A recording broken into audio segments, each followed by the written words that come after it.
Hello friends, আজকে আমি আমার রেসিপিতে দুপুরের একটা মেনু নিয়ে এসেছি।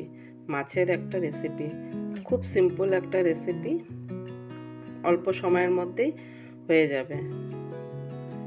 এটা বানানোর জন্য লাগবে কিছুটা পেঁয়াজ, অল্প হলুদ গুঁড়ো, তেল, অল্প আদা আর 4-5টা কাঁচা লঙ্কা।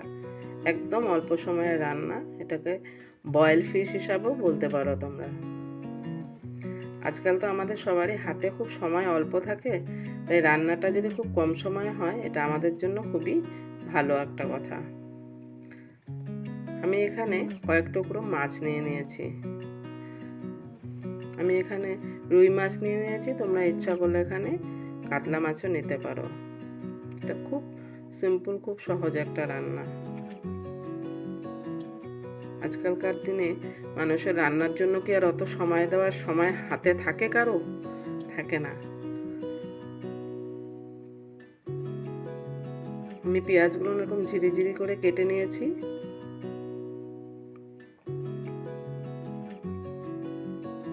এখন আমি একটা বাউলে আমার যা যা উপকরণ আছে সব মিশিয়ে আমি মিক্সড করে নেব। এর মধ্যে প্রথমেই আমি দিয়ে দিচ্ছি মাছের টুকরোগুলো।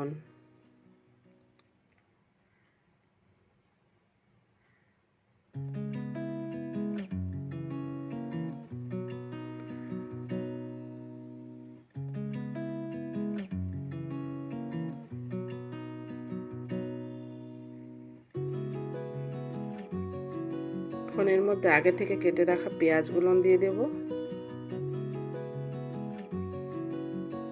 তারপর অল্প হলুদ গুঁড়ো,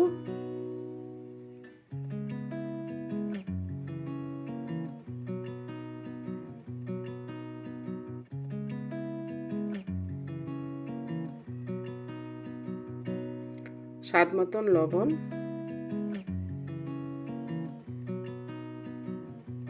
আপনারা আপনার স্বাদ অনুযায়ী লবণটা দিয়ে নেবেন। এখন কয়েকটা কাঁচা লঙ্কা,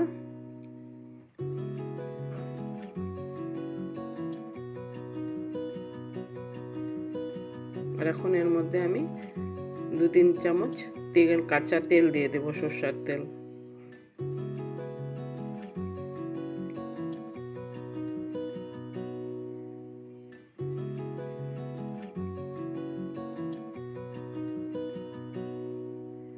এরকমভাবে এখন আমার সব দিয়ে দেওয়ার পরে এখন আমি মাছটাকে খুব সুন্দরভাবে সব জিনিসের মধ্যে মিক্সড করে নেব।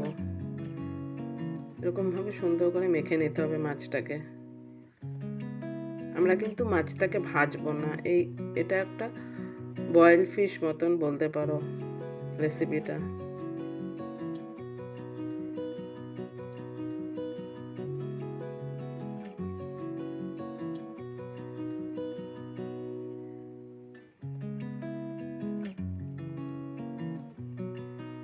মাছটা মাখা হয়ে গেছে। এখন আমি প্যান একটা বসিয়ে দিলাম, তার মধ্যে তেল গরম হতে দিয়েছি। তেলটা গরম হয়ে গেছে আমার, এর মধ্যে আমি আগে থেকে মেখে রাখা মাছটা এখন দিয়ে দিব।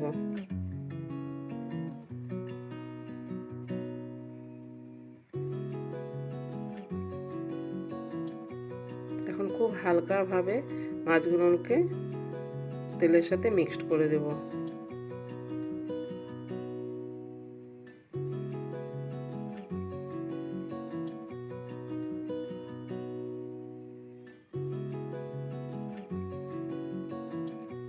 এরকম মিক্সড করে দিয়ে কিছুক্ষণ মাছটাকে হতে দিব। অল্প সময় 1 মিনিটের মতন মাছটাকে একটু হতে দিব, তারপরে আবার আরেকটু নাড়িয়ে চাড়িয়ে দিতে হবে মাছটাকে।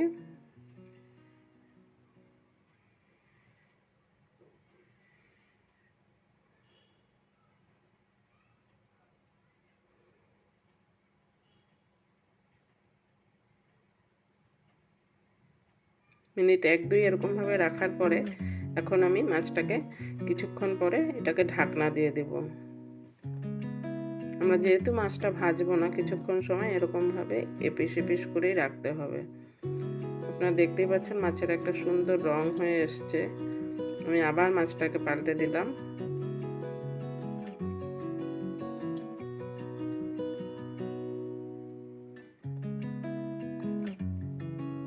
এখন আমি মাছটাকে ঢাকনা একটা দিয়ে দেব সেদ্ধ হওয়ার জন্য।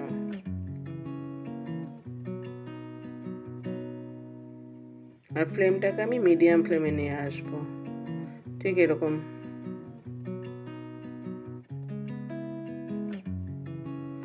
অল্প দেখি রান্নাটা কত দূর।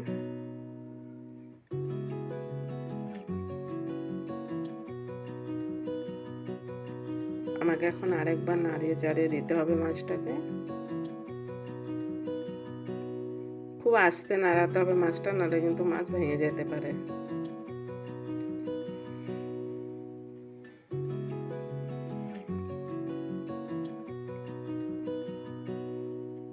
আবার কিছুক্ষণ আমি এটাকে ঢাকনা দিয়ে রাখবো।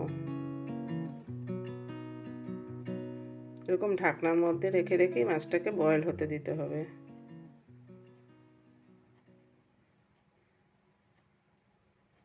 এখন আপনারা দেখলেই বুঝতে পারবেন যে মাছটা অনেকটা আমার বয়েল হয়ে এসছে আর রঙও সুন্দর হয়ে এসছে।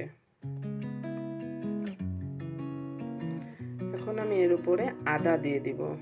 আদা কুচি করে রেখেছিলাম, সেই আদাটা এরকম থেতো না, কিন্তু এরকম কুচি করতে হবে, এর উপরে দিয়ে দিলে হবে। আদাটা দেওয়ার পরে আমি আরেকটু নাড়িয়ে চাড়িয়ে মিক্সড করে দিব আদাটাকে।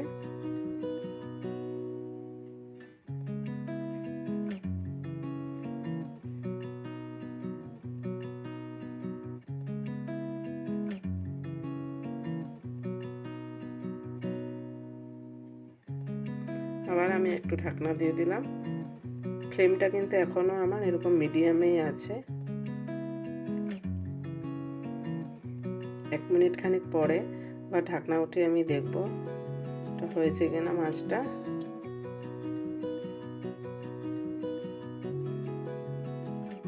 আমাদের কিন্তু মাঝে মাঝে মাছটাকে এরকমভাবে এপিস এপিস করে দিতে হবে, তাহলে মাছের দুদিকে রঙটা খুব সুন্দর আসবে। এখন আমি ফ্লেমটাকে একটু বাড়িয়ে দেব।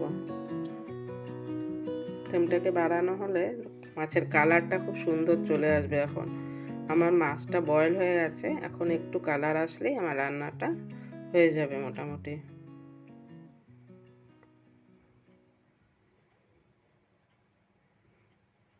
আপনারা দেখতেই পাচ্ছেন মাছের একটা পিস সুন্দর কালার হয়ে এসছে। মাছটা ভাজা হয়নি যদিও, তথাপি রঙটা খুব সুন্দর হয়েছে।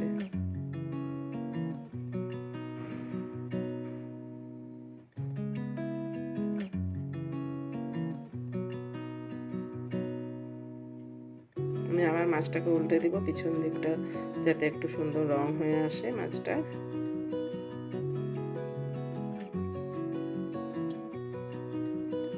রান্নাটা আমার মোটামুটি শেষের দিকে। আমার রান্নাটা এখন বলতে গেলে শেষই হয়ে গেছে। এর মধ্যে আবার এখন গ্যাসের ফ্লেমটাকে বন্ধ করে দিলাম। ফ্লেমটাকে বন্ধ করার পরে উপর দিয়ে আবার সামান্য একটু আদা দিয়ে আমি ঢাকনা দিয়ে রাখবো আধা মিনিট মতন, তাহলে আমার রান্নাটা শেষ হয়ে যাবে। আদা দিয়ে দিলাম, আর এর উপরে এখন আমি একটু ঢাকনা দিয়ে দেব। ভালো লাগলে অবশ্যই লাইক করে দিবেন। চ্যানেলটা সাবস্ক্রাইব করা না থাকলে আমার চ্যানেলটা সাবস্ক্রাইব করে দিবেন, এরকম সহজ পদ্ধতির কিছু রান্না পাওয়ার জন্য। আশা করি আপনাদের সবার ভালো লাগবে। ধন্যবাদ।